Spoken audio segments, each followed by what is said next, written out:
Hi everyone, it's Thursday night and tonight we're going to quilt with our serger. So welcome to part 2 of our serger, our Quilt-as-You-Go serger quilt. And so last week what we did is we selected our fabrics and then we have cut out the fabrics, made the strata tube, big strata tube, and then cut it into 4-inch strips like this, okay? Then we arranged them.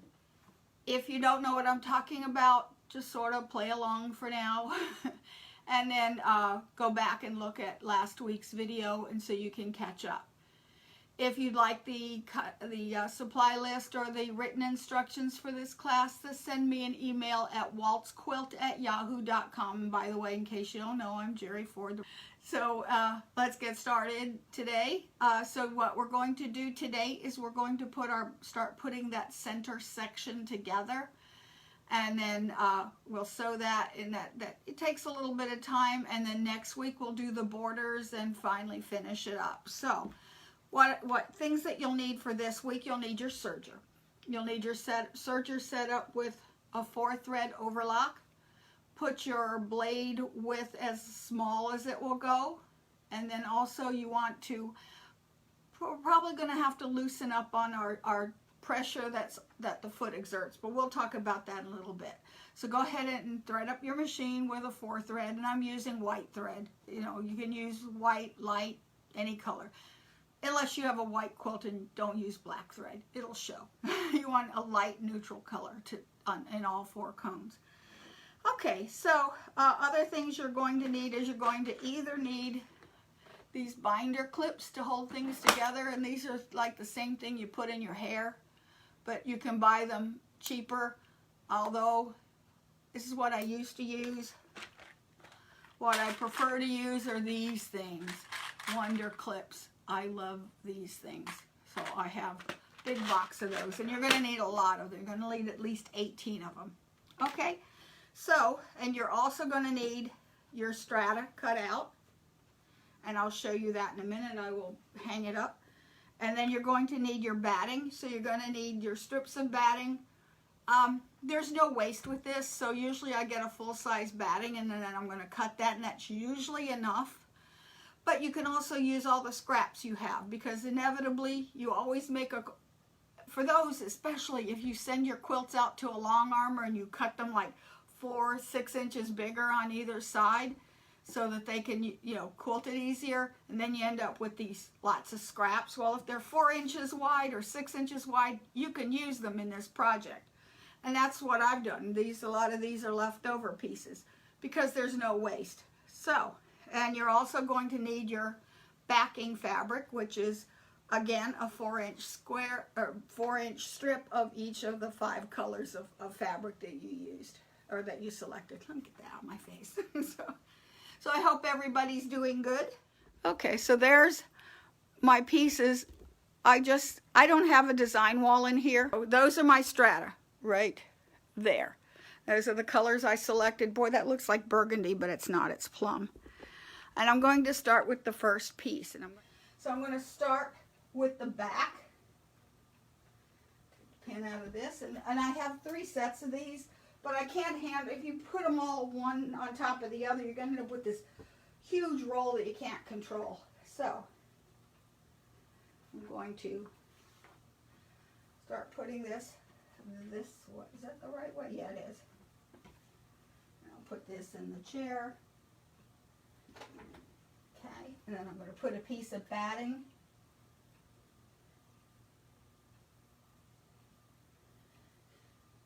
There we go. So I'll put the batting this way. And I'm just matching up. If you're looking at the top, I'm going to go to the right. So my right hand side, I'm making sure this right edge is matched up. Okay. Then I'm going to get this strip number 1. Is this strip number 1? Let me see. It's too hot for me today to put, and Terry's got the heat on, and I'm burning up, so I just put shorts on. So usually you don't see my lovely socks. I got even weirder ones. Okay, and then I'm making my quilt sandwich. So I'm just lining this up all along this edge. And I want this. And I'm going to start clipping it.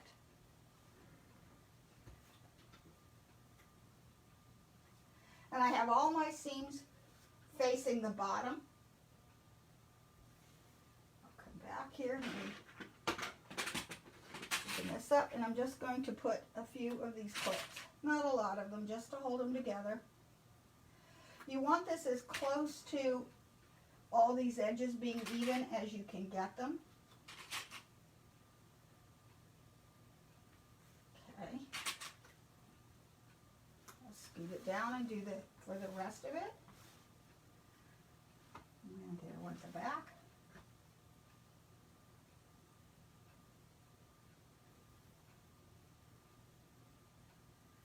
Okay.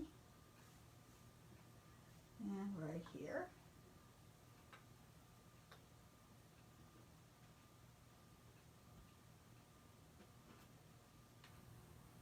Okay, so we have our quilt sandwich, the first layer. Okay. And right, I need scissors. Here they are.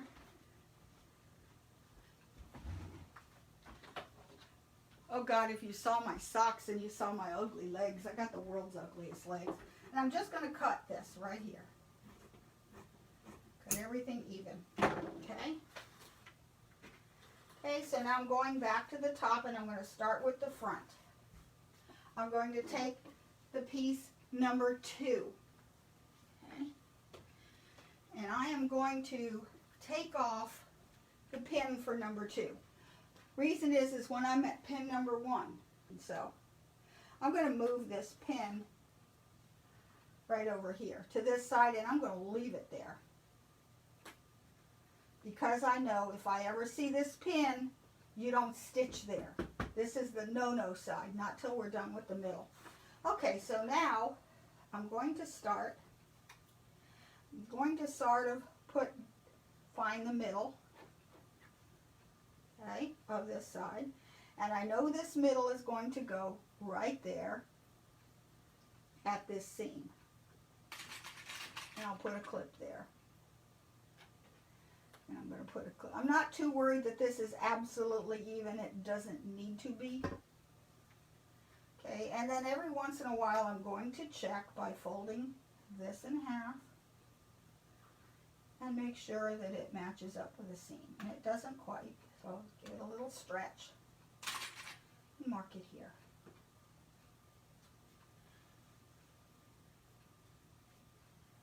Okay, and I'm going down here. Scoot it down some.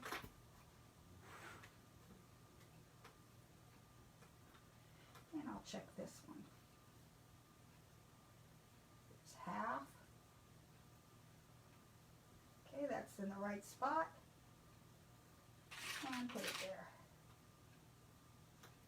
And probably one here. And then I come to the very end. And I'm just going to check the last one.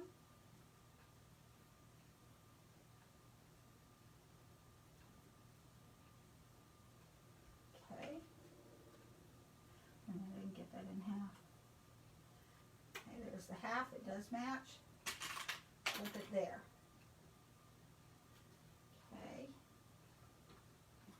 Now just put it, that's why I like the Wonder Clips. They're a little easier to use than the binder clips. Okay, now I've got this top piece. This is strata number 2 with the number 2 there. I'm going to flip it over. Okay. Then I'm going to put the backing, and the backing is a continuation of that roll. So remember this roll? We ended with yellow. We're going to start with yellow. If it's a different color, you've got the wrong end of the roll. And I'm going to put this backing right sides together. In other words, you're going to see the wrong side up. And I'm going to clip. Make sure they're nice and even.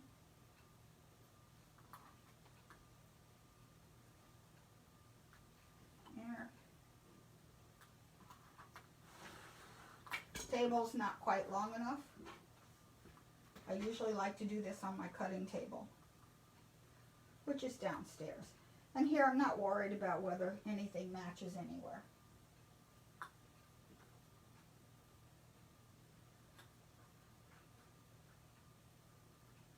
Okay, and then at the very end here, I'm going to just cut it off. Continue on to there. And I'll clip this side. You clips. Then last of all, on this back piece, I'm going to take the end of that batting where I just left off and put it at the top.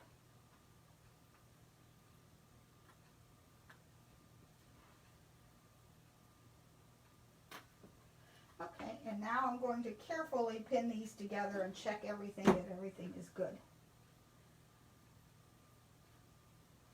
And I'll add you can add as many of these clips as you like. If you want one every inch, hey, be my guest. And at first I've done that, or it's been every inch. I'll just put some basic ones down first, and then I'll check everything. Okay, now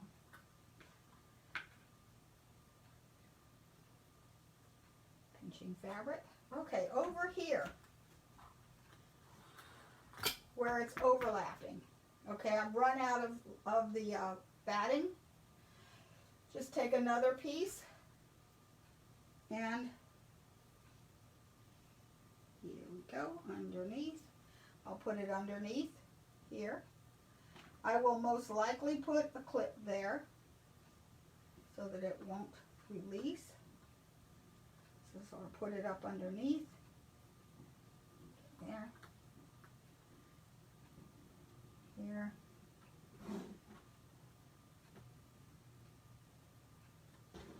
And chop the end. Okay, and save the rest of this for the next row. Okay, so if this bothers you, which it doesn't bother me, but you could also take a piece of, I had one here, just a piece of, what do you call it, no-show mesh stabilizer or nylon tricot and just heat set it together if you want to. I'm not going to do that because I never have and have never had a problem.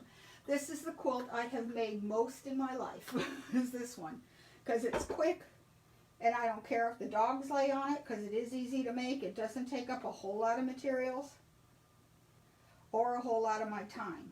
Okay, now I'm coming over here, in the middle. I'm using this as my target.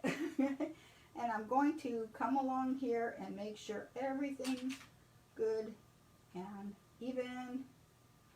Nothing's folded. We want this as even as it can get.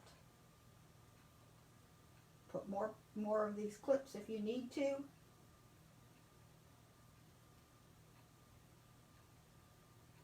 don't have to go all the way through. I want to go through all, 1, 2, 4, 6 layers at this point.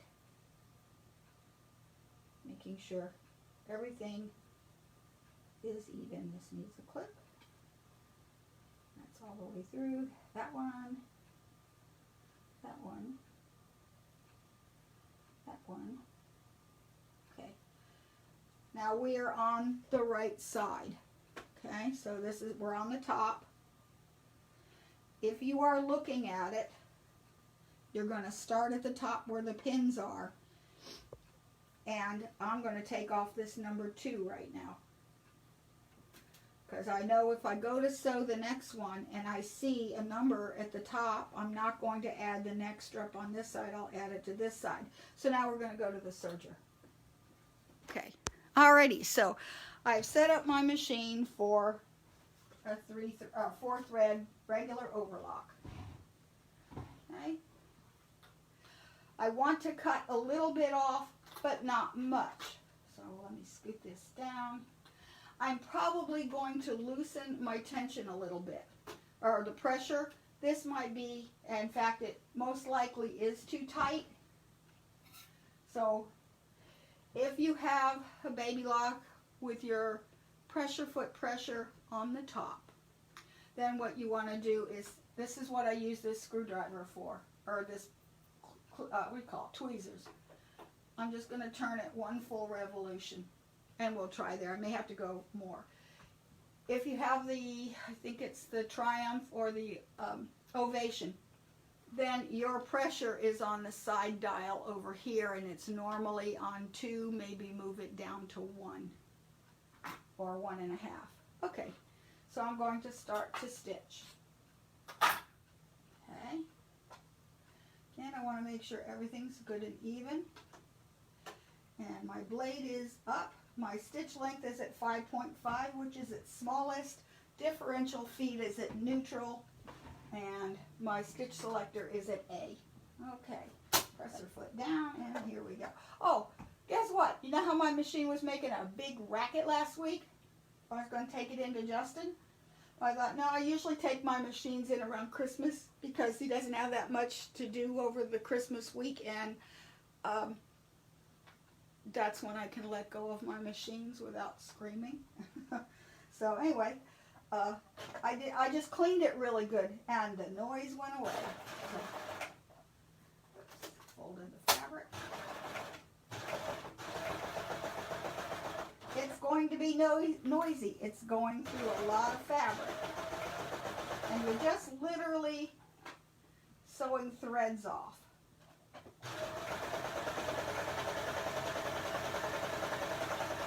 What I like about Wonder Clips is, guess what? You can't run over them and cut them with the blade. They're too big. You'll see them.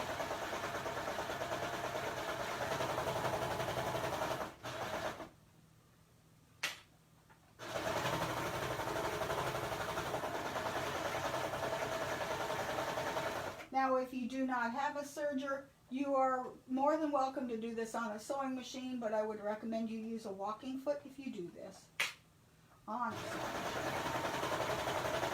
And hopefully this headphone will make it easier for you to hear while this machine's making a small racket. But it sounds a lot better than last week.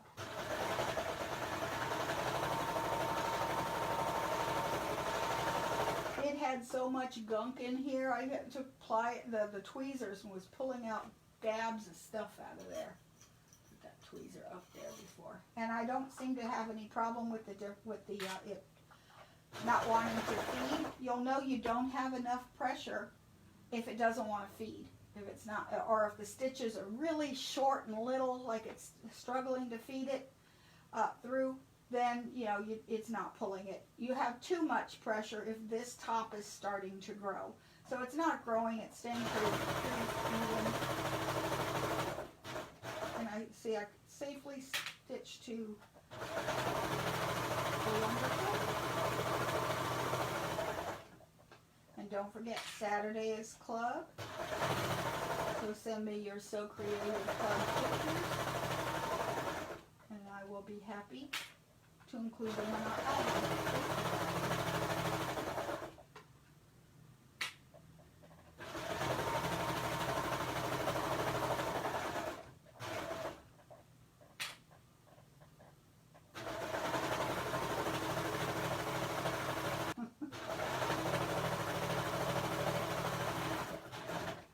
Okay, almost near the end.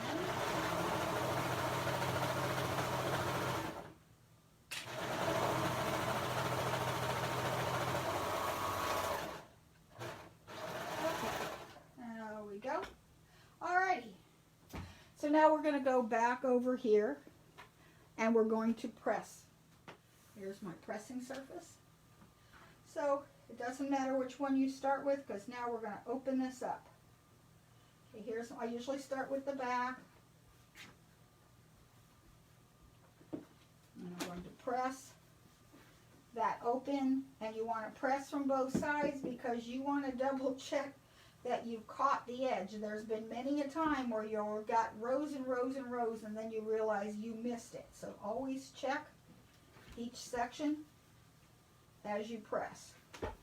I'm pressing that open.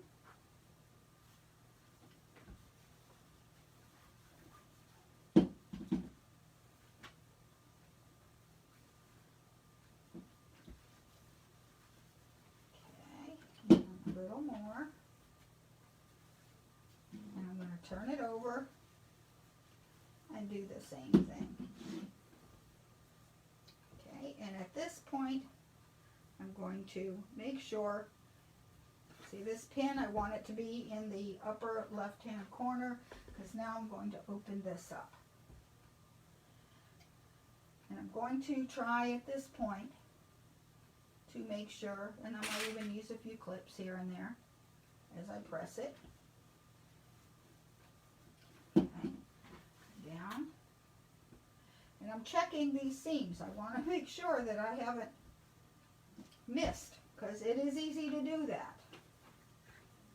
With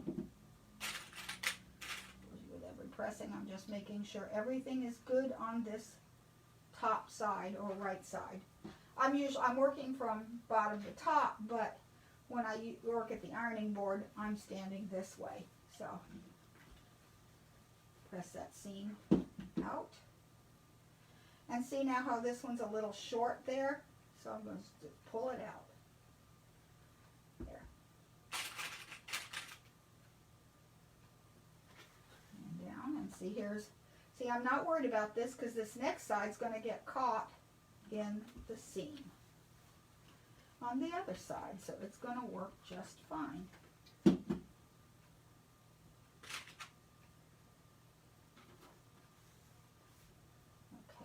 and the last little section.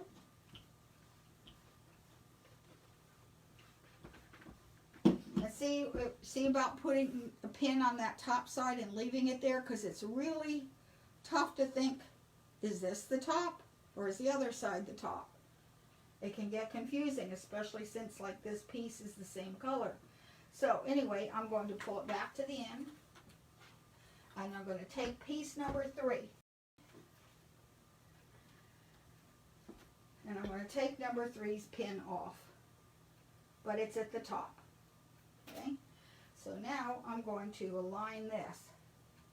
But guess what? You don't have to do a lot, because my seam line is here, and from every one that goes now, it's going to align with the odd piece. So this is odd, even, odd. So now this is going to match up. See, there's the seam and it matches. And that's what I work on, just putting there. So you remember this little poem, it goes front to front, back to back, and then the batting. So we're going to assemble front to front first. Okay, and this needs to be stretched a little bit because that seam didn't want to quite match. So you know what, I'm going to make it match. Make it match. That's why it's a serger quilt, and it's very, very, if I use this, use the clip. And most of the time I'm going to pin right here, or I'm going to clip right at those seam lines, because I don't want them to shift. And down here. Okay, that's even. That's why you need lots of clips. Okay, and that one. I'll clip every piece, which means I need at least 10 clips. Whoops. Pull that.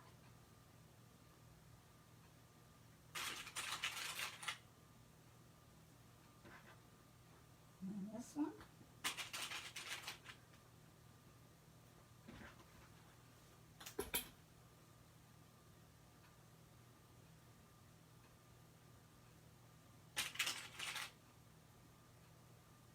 And if they don't exactly match, I sort of make them match. Why they wouldn't match is I could have been pressing a little too aggressively, especially if I had steam in the iron. Then I could be pressing a little too aggressively. But it will ease in. Okay. Finish that. So, front to front. Flip it over. Okay? Come back towards the end. Now we're going to put back to back, so I'm going to get that piece. And it ended with a purple, so I'm going to start with a purple. And see how I want to do this? No, we're going to go here instead. That's why it gets a little confusing. So these I want to sort of match up. And I usually will put the clips in between, so I can keep those edges. That's not straight. There we go.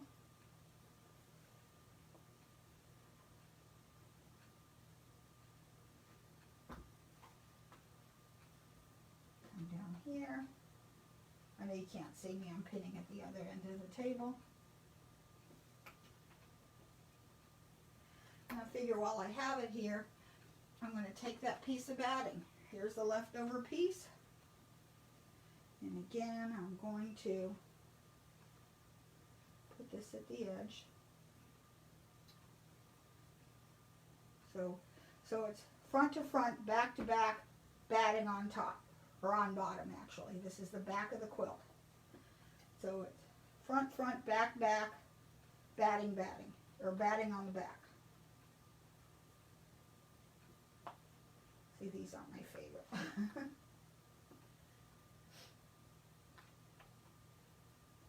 Okay, now I'm going to come down here, leave off. Okay, just pull that out of the way and finish the rest of this.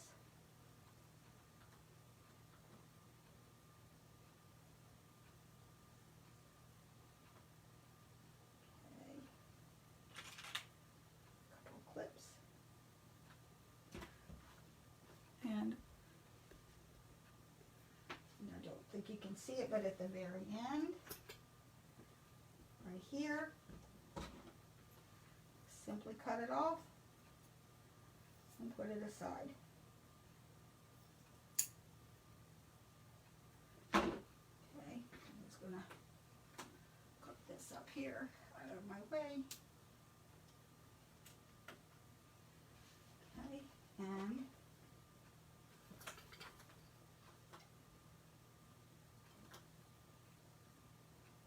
Okay, and then finish putting the backing.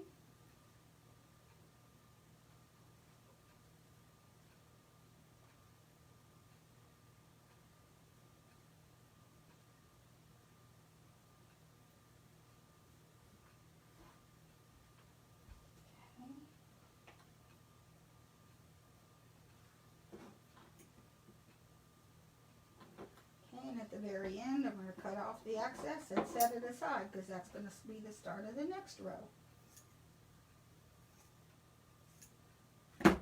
Okay, so I'm going to now come over here and go back to the machine. As I want to make sure all of these edges are nice and even. So I'm just going to, those are even. Because sometimes the clips will make the fabric fold over, and I don't want that. And I want these all nice and even.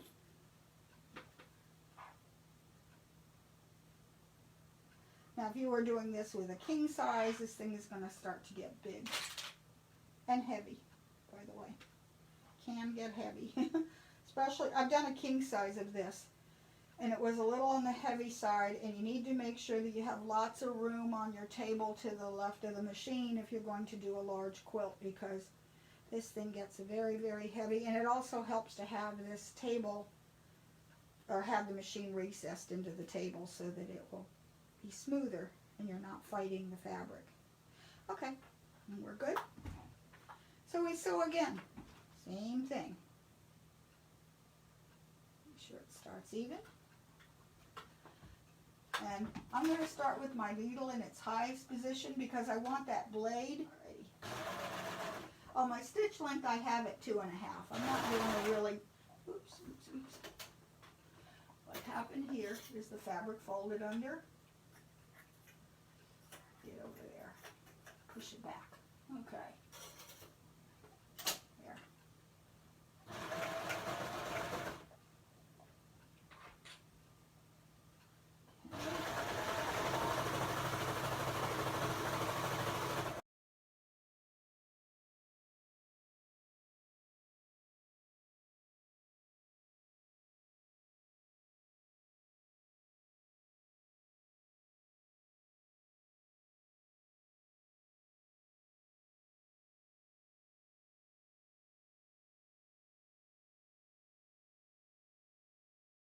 I have a little extra. If it has a little puffiness here where I'm trying to ease it in, give it a tug.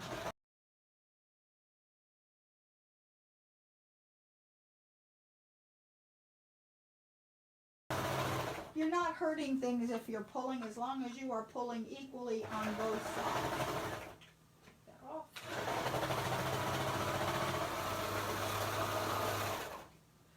Yeah, I'm getting a bad stitch, and do I trust it?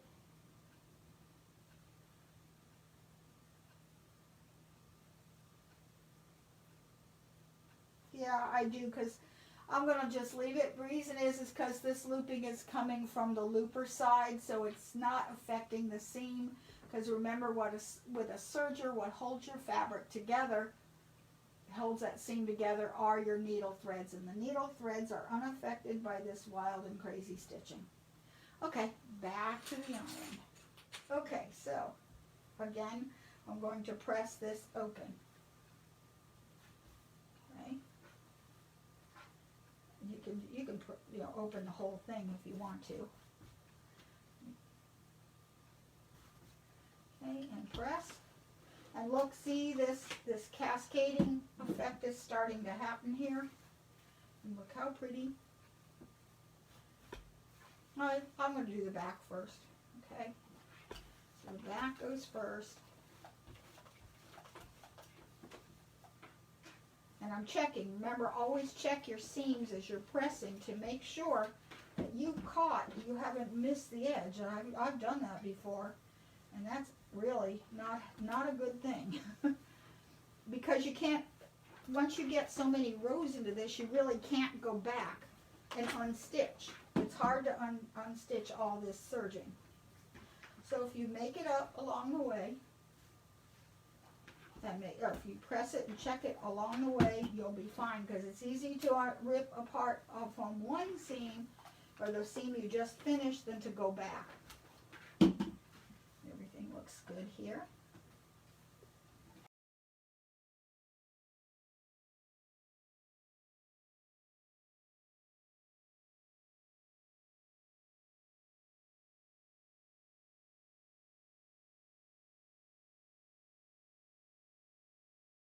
I don't know if you can see how that back overrides it, is underneath of it, so just give it a little tug. Match them up.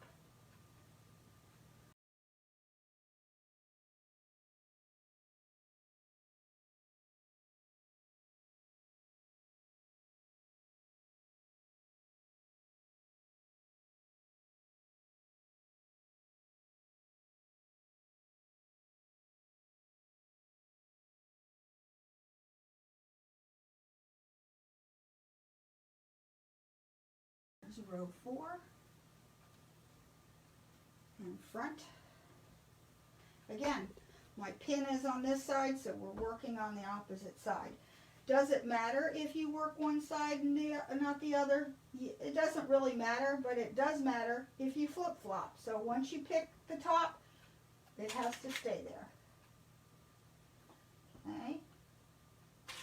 And notice this seam. See this seam? It matches up with that seam.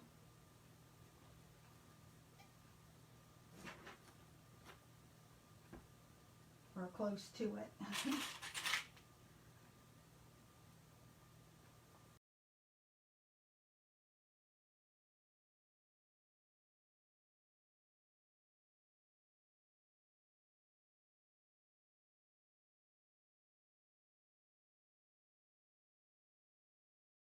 Okay, and then we take it back to the top and we flip. So it's front, whoops, put that back. Flip it this way. I don't need the iron anymore. At least not right now. Okay, and then we take our back piece. So we did front to front. Now we're doing back to back. And the first thing I'm going to check, I'm going to run out of this, okay?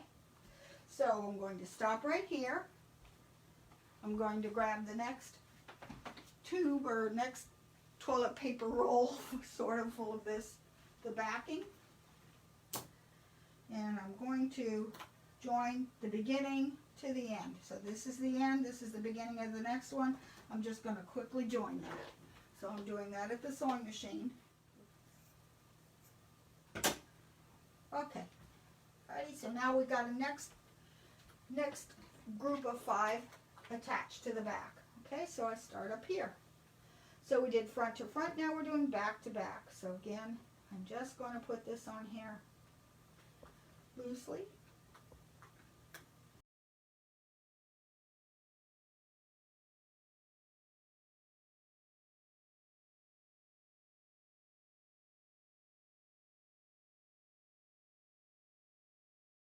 And down here, I'm going to just chop off this extra. And put it aside for the next row. Okay, and now I need my batting piece. I'll start this way, it doesn't matter which way, but as long as this goes on the same end. Okay, so now I am putting the backing onto the back quilt.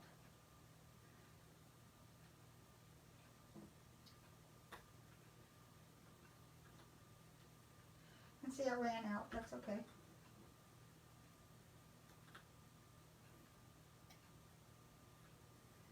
Take the next row.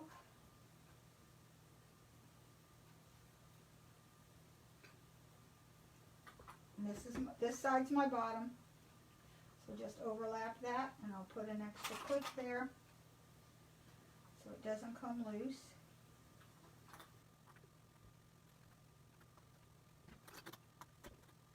And I'll do this last row, and then we will conclude, because you just keep going and going and going from one end to the other till you have all 10 strips on.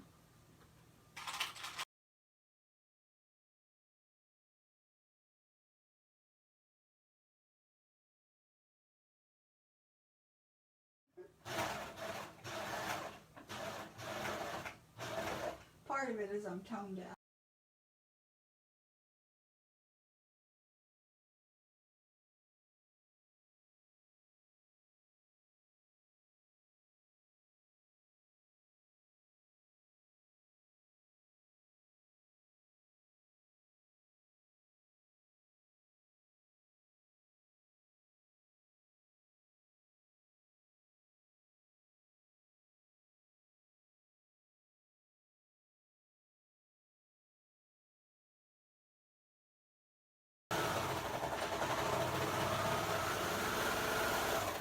Okie doke. And I'm just inspecting, making sure everything has been caught in the stitching. Leave it there. And you want to look carefully. Oh, see, I got scared here because I felt that pin. I just forgot to take it off because I thought, oh no, I sewed it backwards. No, I didn't. That pin just needs to leave.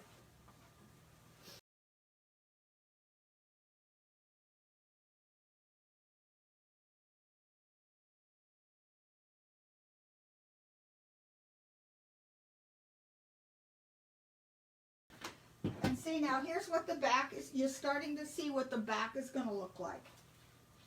So it makes a very nice strip quilt, if nothing else turns out. But that strip quilt is really cute and bright and cheerful. And now you can see that Bargello type thing going on. And I would press this side. And again, this keep on going. See, I would take number 5, which is here. Come here. Same thing. Start at the top. Remember, there's our half. This one would be a whole. Match these seam lines. And look how cute that looks. It is turning out really nice. This is going to make a great baby quilt. And a nice sturdy one that mom doesn't have to worry about if the baby spits up or messes on it. So it's a good thing. Okay, so yes, I think it turned out really cute. And like I said, I'm going to keep continuing until I have all 10 rows on here. And it's going to turn out really nice. But it's got that almost Bargello type look to it. but it's not. And then the back is really darling too. So see how easy this is? The first one or two rows is going to be a little confusing, and then it'll start to get easier and easier and easier, and you really can do this quilt in one day. So your homework is to get your 10 pieces together. You'll need to decide your borders, and you're going to need to cut your borders. Those are going to be 6 inches for the front and 6.5 inches for the back, and you need to cut your batting for the borders, and that's going to be 6.5. And if you like, you go ahead and cut your binding, whatever you want for binding. We probably won't do binding in this class, but you know, because binding's pretty easy. If you want me to do binding, we can always add an extra session. I'll show you how to do binding if you're new to it. So anyway, don't forget to email me at waltzquilt@yahoo.com if you want a copy of the written instructions for the Quilt-as-You-Go Serger quilt. It doesn't have to be Serger, but or if you or if you have any questions. You guys have a good evening and get cracking here. You got some sewing to do. Bye.